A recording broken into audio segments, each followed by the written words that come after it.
Y'all ready to be history? Get started. Welcome. Hi. Hello, everyone. To the Pro Audio Suite. These guys are professional. They're motivated. With Tech to the VO stars. George Whittam, founder of Source Elements. Robert Marshall, international audio engineer. Darren Robbo Robertson and global voice. Andrew Peters, thanks to Tribooth. Austrian Audio, making passion heard. Source Elements. George the Tech Whittam. And Robbo and AP's international demos. To find out more about us, check theproaudiosuite.com. Line up, ladies! Here we go. And welcome to another Pro Audio Suite, thanks to Austrian Audio, making passion heard, and Tribooth. Don't forget the code TRIPAP200, and that will get you $200 US off your Tribooth.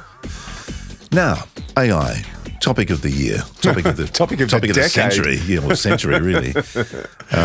It's a wild beast that's on the run, and it's being more and more difficult to haul in, unfortunately. But you came across something. One of your mates sent you a request, an audition request, and the contract or the brief is a little bit odd. Just wow. I mean, go back to last week, right? What we were talking about SAG-AFTRA and their contracts and all that sort of stuff.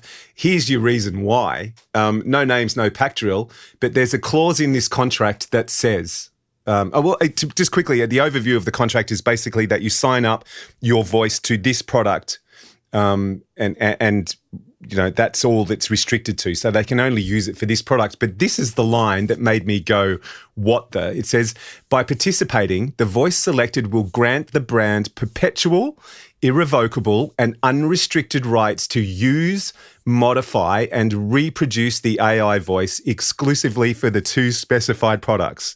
How much are they paying? $2,500 US for a voice in perpetuity that you can never get back. Yeah. That's just madness. You know, the crazy thing is, someone will do it. Yeah, they will. And that's the sad part. And I think to put last week's episode with about SAG-AFTRA and their contracts in perspective, this is why. Yeah. This is why they're putting their foot down and demanding that stuff, because that's our line. It really is. That's just, and in all fairness, that's almost abuse. That's them recognizing that there is someone out there who'll go, I'll take the 2.5, knowing that they're doing the wrong thing, surely. Yeah. As George and Robert are not with us for this episode, I will use one of Robert's lines, and that is, it's theft. And it is theft. It is. I agree. Yeah, it's playing on the mentality that someone out there is going, I've been trying to get voiceover work for however long, and I'm not getting the amount of work I am. Someone's offering me $2,500. I'll just take it. Thank you very much. Yeah. Well, the trouble is, of course, once that thing is being used, that's it. You're never going to get it back.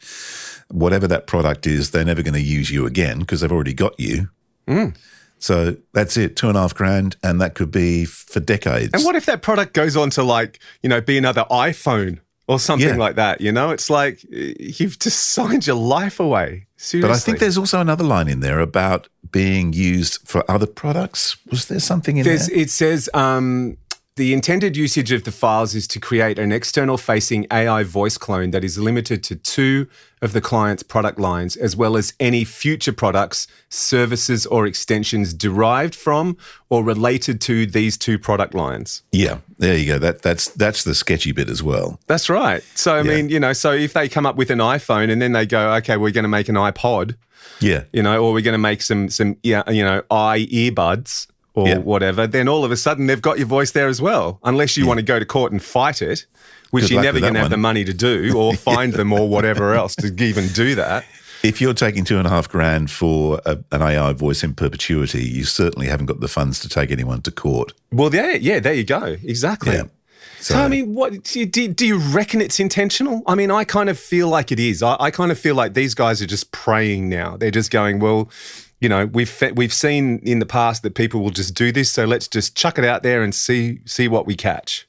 Well, the interesting thing is if you look at the current rates, the way it works is if you get paid per cut down. So if you do a 30-second read and they go, look, we're going to do a 15-second cut down and we're going to do a 10-second cut down, you'll get 3 fees.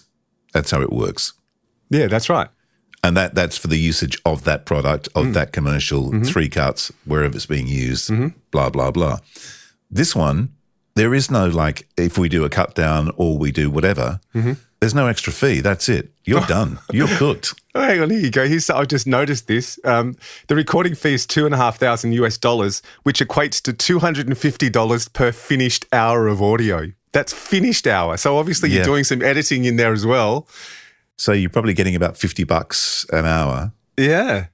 To do this, to sign it away forever. Yeah, yeah. You're not just your voice, to sign your voice away forever. Yeah, because they want it all edited, all done, no processing, but a full edit, deep breath, blah, blah, blah. Yeah. And of course they say there's no exclusivity expected, but the problem is, once you're on this product, whatever it is, no one else is going to hire you for the same product because you're already on that. Yeah, so and usually if it's a big product, they'll ask.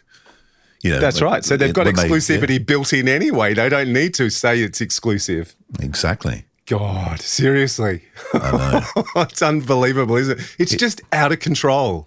It is out of control. And hopefully with NAVA and all the other bodies around the world who are combating AI and trying to get us some kind of protection against AI, hopefully they can stop it. But I've got a horrid feeling it ain't going to happen. Well, this was sent to me by this mate of mine because he was sort of saying, what's your thoughts? And what I said to him was, mate, you've got no comeback, and you've basically sold yourself out. At the beginning of your career, you've sold something out that you might go, what the hell did I do that for in 5 years from now or something, Particularly when you're looking at, like if you're watching YouTube and you get those ads pop up that it's an AI voice. Really awful ads. Oh, yeah. God, there's many of those at the moment. That could be the person who takes this job. Yeah, that's right. It's heard globally. Yeah, everywhere. That really annoying voice on TikTok, that American whatever that's everywhere. It's on YouTube and TikTok and Instagram. I can't think of it. Hopefully it was like a mashup, one of those ones where, AI mashes it up. Because if that guy does exist and is trying to get other work, he's screwed royally. Yeah, if you're everywhere, yeah, because he will forever be that voice. It's crazy. Please, look, I know it. I understand how tempting it is. I mean, God, especially if you're in Australia, $2,500 US is tempting. That's close to $5,000 Aussie. And for some people, that may be for some people who sort of do voiceover as a second gig. That may be tempting, but just think about what you're signing away. Yeah. Really, please do. I mean, I get it. I know times are tough, but is $5,000 really worth the rest of your career? I don't think so. I don't think so. A short-term fix for long-term pain. Absolutely. Well, that was fun. Is it over? The Pro Audio Suite with thanks to Tribooth and Austrian Audio. Recorded using Source Connect. Edited by Andrew Peters and mixed by Robbo. Got your own audio issues? Just ask Robbo.com. With tech support from George the Tech Whittam. Don't forget to subscribe to the show and join in the conversation on our Facebook group. To leave a comment, suggest a topic, or just say g'day, drop us a note at our website, proaudiosuite.com.